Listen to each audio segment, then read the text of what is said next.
Nakakita na nga ng katapat itong si Abby dahil hinding-hindi siya uurugan ni Billy. Lalo't alam na ni Billy kung ano talaga ang pakay nito sa buhay nito. Pero kahit papaano ay nabawi din ni Billy ang pulang sapatos nito na ninakaw ni Abby.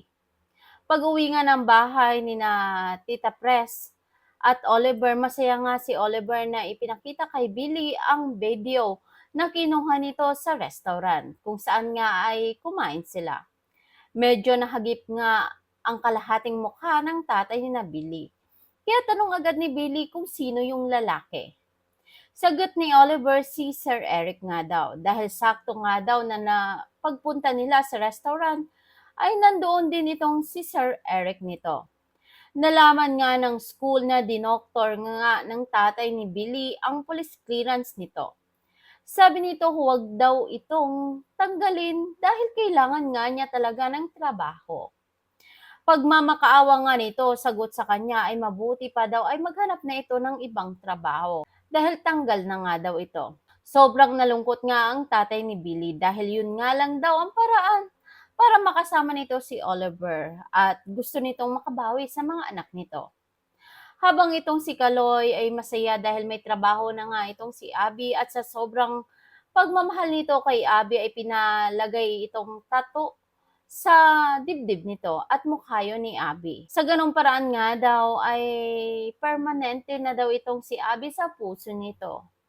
Napansin nga ni Kaloy na tinitigan ni Abby ang sapatos na ninakaw niya kay Billy.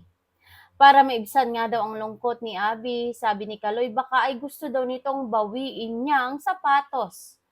Sabi ni Kaloy kay Abby, mag-focus daw ito at mabawi ang mga computer nito kay Billy dahil ibinenta nga daw ni Aling Tere kay Billy. Ang Loveless nga ay mukhang haharap sa napakalaking pagsubok. Habang ang Bebling ay bumabawi dahil nakuha lahat ni Abby ang mga investor sa Loveless.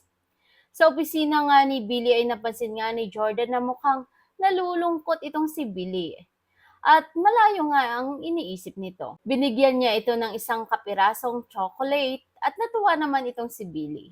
Sabi ni Jordan paano daw nito napapanatili ni Billy ang malakas, matapang, maganda at hindi daw kita sa mukha na may pinagdadaanan ito.